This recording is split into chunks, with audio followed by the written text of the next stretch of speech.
Championne vous est présentée par Poisson Packaging. Emballage en carton éco-conçu, compact et ondulé. Poisson Packaging, éco-emballe vos idées.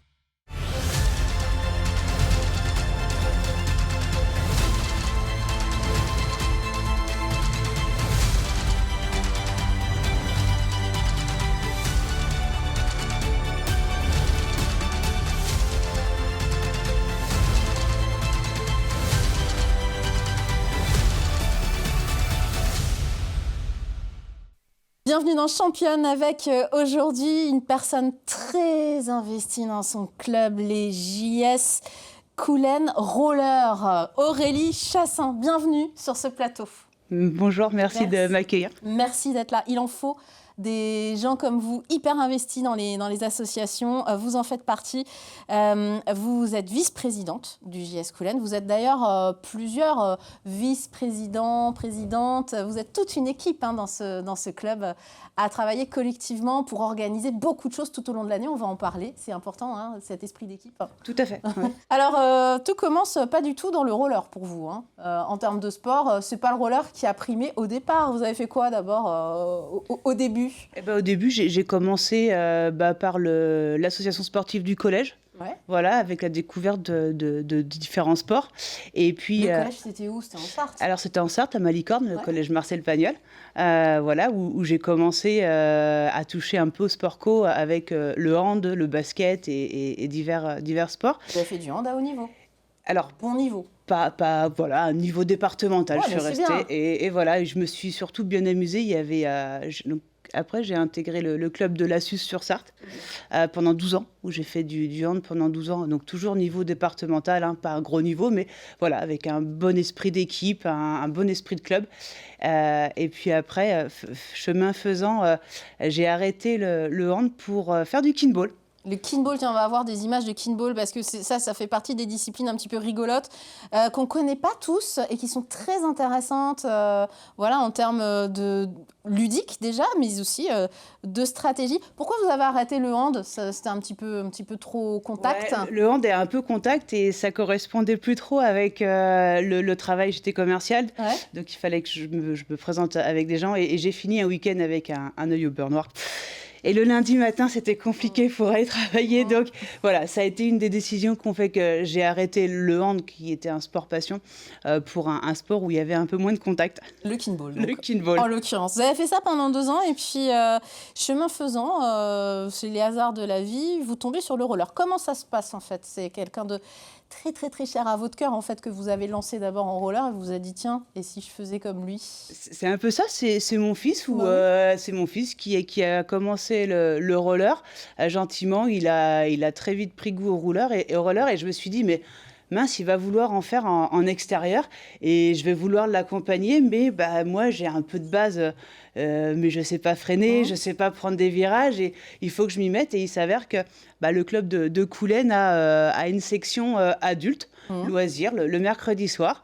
Et c'est comme ça que j'ai intégré le groupe loisirs et maintenant depuis de nombreuses années. Et c'est parti. Alors, vous êtes dans une section où finalement on peut s'adonner à la randonnée en roller. On y va tranquille le week-end, en groupe, entre amis, parce qu'on a compris que dans ce club des JS Coulennes Roller, vous êtes une super équipe très soudée. Ça se passe comment ces sorties finalement? C'est plus que de la promenade, ça reste du vrai sport. Ouais, c'est ça.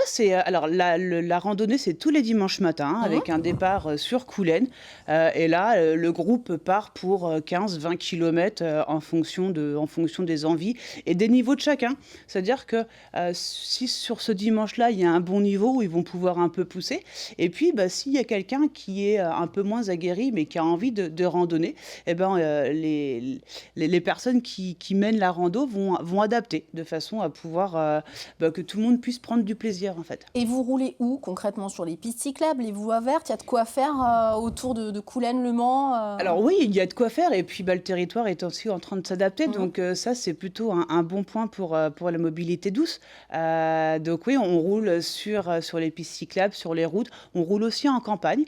Voilà, rien ne nous arrête. Et la route, est-ce que c'est dangereux? Question vraiment de néophyte, totalement. Alors, quand on roule comme ça en groupe, il y a toujours des staffers. Donc, une personne devant, une personne derrière et au niveau des intersections pour protéger le groupe. Donc, on essaye d'évoluer gentiment et à chaque fois que je suis sortie, ça s'est toujours très bien passé. C'est-à-dire c'est des gens qui sécurisent les points un petit peu compliqués, comme les ronds-points, par exemple, ce genre de choses? C'est ça, voilà, on va sécuriser à l'avant, à l'arrière et au niveau des intersections, de façon à pouvoir évoluer en toute sécurité. Les descentes aussi, j'imagine, ou les montées, parce que c'est pas forcément évident en roller. Alors, les descentes, oui, ça peut être compliqué pour des gens qui savent un peu moins freiner. On est très solidaires les uns des autres, c'est-à-dire que quelqu'un qui sait bien freiner va se mettre devant la personne qui sait un peu moins freiner et l'autre peut prendre appui sur nous pour pouvoir descendre en toute sécurité. Au JS Coulennes Roller, il y a vraiment plein de niveaux et plusieurs sections, des petits jusqu'aux plus âgés. C'est qui, le doyen ou la doyenne? Alors, la doyenne, pour parler de femmes, c'est notre doyenne, c'est Geneviève. Et alors, j'ai jamais eu son âge vraiment et je m'en souviens plus à chaque fois, mais je crois qu'on est autour de 72, 73 passés. Donc, on peut faire du roller à tout âge, vraiment. Voilà, et même moi, j'ai du mal à suivre Geneviève quand elle roule. C'est vrai? Oui. Donc, il y a les petits également. On a vu une photo de groupe chez les petits, puisque vous organisez vous allez à des championnats, et il y avait une compétition en décembre dernier de Speed and Kid. C'est quoi Speed and Kid? Il faut aller le plus vite possible, c'est ça? C'est ça, oui. Il y a différentes choses. Il y a déjà un parcours d'agility, donc où les enfants vont slalomer, faire du freinage, de la marche arrière, un petit peu de saut. Et puis la deuxième partie, ça va être effectivement une petite course, voilà, pour les initier à la compétition. Voilà. Il y a la compète, c'est de la vitesse principalement, mais pas que. Principalement, oui. En tout cas, chez nous, c'est principalement la vitesse. La vitesse et le fond. Et pour avoir des champions, il faut des petits, en fait. Et c'est pour ça que les kids et les speeds prennent tout leur sens, parce que si on les appâte pas dès le départ, en fait, on les perd sur d'autres sports. Donc voilà, c'est pour ça que on a à cœur de maintenir ces compétitions. Alors, vous avez beaucoup de filles dans le collectif en général. Il y a environ 110 adhérents, vous m'avez dit, cette saison au club, ce qui est pas mal du tout. Et finalement, on peut dire que c'est un sport totalement mixte, en fait. Oui, tout à fait. Les filles ne sont pas moins fortes que les garçons, même bien au contraire. plus fortes sur un début de... Alors, vers 10-12 ans, les filles peuvent être plus fortes parce que le roller, c'est surtout de la technique. Quelqu'un qui est très bon techniquement va aller plus vite que quelqu'un qui a plus de force. Voilà, c'est une question de technique surtout. Donc, je dirais que sur une période, alors après la force reprend le dessus bien entendu, mais sur des périodes de 10, 12, 13 ans, en fait... il n'y a pas de différence entre les garçons et les filles peuvent, et souvent, vont plus vite que les garçons. Et est-ce qu'elles perdurent? Est-ce qu'elles continuent finalement plus tard, où il y a le problème des études, il y a la problématique des entraînements, évidemment? C'est ça, et puis on a aussi, on perd nos jeunes, non pas parce qu'ils n'aiment pas le roller, mais parce que il y a les études qui font qui s'éloignent. Mais oui, on a eu beaucoup de championnes. Et on peut voir, on a vu les photos sur le Facebook du club, je le donne tout de suite. C'est JS Coulennes Roller Sport, le Facebook. Vous étiez à Dinan, mi-janvier, ça s'est super bien passé. Et c'était des championnats importants, puisqu'il y a des sélections pour les championnats de France. Voilà, tout à fait, c'est ça, oui. Donc ça s'est bien passé pour ça tout le bien monde, passé. garçons comme filles. Oui, et 2 filles de médaillés et un garçon, donc oui, on est très fiers. On est content pour ce club, alors qui organise énormément de choses. Pas une mince affaire, vous faites partie des bénévoles super actifs dans l'association, puisque à chaque compétition, vous vous occupez de tout ce qui est repas. Voilà. Et alors ça, c'est pas rien. Notamment, je le dis tout de suite, puisque vous organisez des compétitions régulièrement. Alors chaque année, en juin, vous organisez la Coupe de France à Coulennes. C'est ça. Cette année, c'est les 20 et 21 juin. C'est la fête de la musique, vous pouvez pas oublier. Et vous vous occupez donc des repas. Et 14 et 15 mars prochain, c'est en même temps que le premier tour des municipales. On va voter et on vient vous voir ensuite à Coulennes. Sur une demi-journée, vous organisez des compétitions pour les petits de 5 à 6 ans avec des parcours d'agility, mais aussi des 8-12 ans, vous m'avez expliqué. Voilà, c'est ça. Des courses aussi un peu plus longues pour les un peu plus grands. C'est ça, tout à fait. Donc ça, c'est 14-15 mars. Et lors de ces événements, vous êtes à la popote, si j'ose dire. C'est un peu ça. C'est ça. Alors, sur cette compétition-là, on ne va pas faire de grosses restauration, mais voilà, voilà, on met une buvette en place et effectivement, vous me retrouvez souvent un petit peu partout, on va dire. C'est quoi la complexité dans ces moments-là? C'est d'avoir déjà d'acheter toutes les denrées et d'avoir une bonne gestion finalement pour une association qui, comme toutes les assos, tire un petit peu le diable par la queue financièrement. Voilà, c'est ça. Donc c'est d'essayer d'être toujours au plus juste pour pas perdre d'argent. Et puis comme tout club, essayer de gagner un peu d'argent. Donc voilà, on essaye d'ajuster tout ça pour que pour être au top. Et en juin, les 20 et 21 juin, pour la Coupe de France, vous faites aussi des repas. C'est vous qui faites manger tout le monde. On fait, oui, alors je suis pas toute seule, mais j'ai la partie organisation sur les repas où on essaye dans le club on est plusieurs et chacun a un peu une mission. Moi, j'ai pris cette mission-là. Et oui, je fais un peu manger tout le monde et j'essaye de... Et ce qui est compliqué, c'est qu'on ne sait jamais en juin si on va avoir très chaud ou pas très chaud. Et donc, c'est là toute la complexité de la météo. C'est un grand événement pour les JS Roller à Coulennes. Cette Coupe de France, ça devient une tradition pour vous d'organiser cet événement. C'est très, très important même pour la cohésion du groupe, si j'ai bien compris. Oui, c'est un moment qui rassemble... Il y a quand même 400 patineurs de la France entière qui viennent sur la piste. Et elle existe depuis des années. C'est quelque chose qui est... c'est le moment important pour le club de Coulennes, cette compétition. Et puis, chaque année, depuis des années, vous participez aux 24 heures roller. Alors, je peux aussi donner les dates tout de suite, parce qu'en 2026, on a les dates, c'est les 11 et 12 juillet. Tous les ans, vous avez une équipe minimum là-bas. Tous les ans, il y a minimum une équipe qui participe aux 24 heures. Donc, on a le groupe loisir. Et puis après, on a nos jeunes champions qui intègrent d'autres équipes, pas forcément sous la bannière des JS, mais on a forcément des jeunes qui intègrent les équipes. L'année dernière, on a eu une équipe qui est arrivée en tête avec plusieurs de nos jeunes talents. Et ça, c'est quelque chose parce que, comme son nom l'indique, c'est une course de 24 heures. Tous les Sartois connaissent évidemment le concept. Ça veut dire que vous êtes sur place. C'est pareil, l'organisation, les repas. Alors, moins parce que, en fait, les 24 heures rollers sont organisés plus avec le comité départemental et les autres institutions. Nous, on vient vraiment en tant que participants. J'ai envie de dire, aux 24 heures rollers, là, on prend du plaisir parce que on est avec l'équipe et on est moins dans l'organisation. Ok, et donc il y a tout ce monde et toute cette communauté de rollers. D'ailleurs, je ne vous ai pas demandé le matériel que vous utilisez. Est-ce que c'est quelque chose qui est important pour vous? Est-ce que vous donnez des conseils aussi aux gens qui viennent, qui adhèrent au club et qui auraient peut-être des interrogations sur quel type de roller utiliser, comment s'en servir, tout simplement? Oui, on a notre entraîneuse Laure qui est très calée sur la question.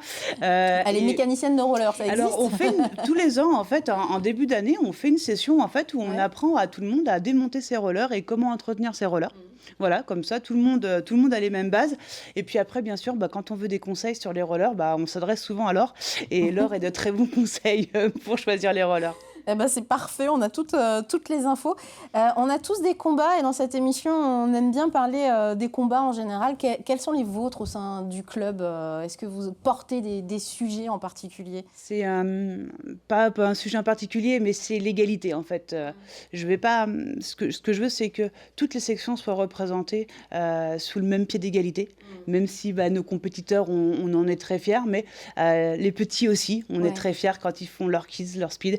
Et puis, quand on a notre équipe de loisirs qui part sur les 24, on est très fiers aussi. Donc, j'ai envie de dire, c'est surtout qu'aucune de nos sections ne se sente dévalorisée.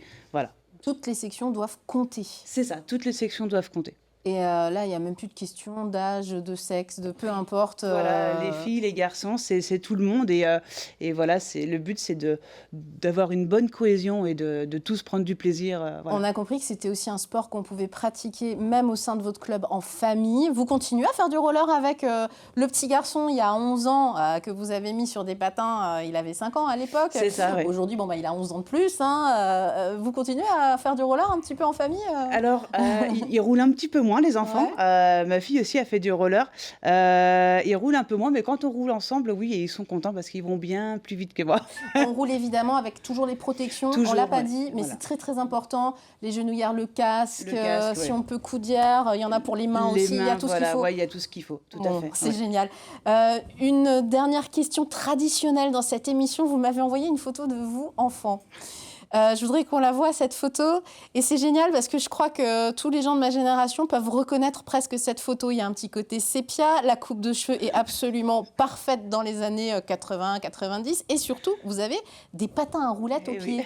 Déjà à l'époque, pourtant, c'est pas votre premier sport, le roller. Pas du tout, mais comme quoi c'était prédestiné. Est-ce qu'on faisait vraiment du roller à l'époque avec ces patins à roulettes? Non. On Pas essayait vraiment, de hein. rouler, mais non, c'était pas vraiment. C'était très laborieux. En effet, déjà, il fallait pouvoir les mettre sur les mais baskets, on le voit. C'est ça. Cette petite fille a 5 ans, c'est ça? Ouais, c'est ça. J'ai 5 ans là. Et qu'est-ce que vous lui diriez aujourd'hui à cette petite fille de 5 ans? Eh ben, même si c'est difficile, continue de rouler comme ça, ouais. Avance en patinant. Voilà, C'est c'est une ça. leçon, c'est une leçon. Merci beaucoup Aurélie Chassaing d'être venue porter ces belles valeurs des JS Coulennes Roller. Coulennes, on ira pas mal dans les prochains temps, c'est totalement un hasard, mais on est ravis parce que c'est une ville sportive. Alors merci d'avoir, avec ce beau maillot, représenté les couleurs du club. Et merci à vous de suivre Championne. À très vite.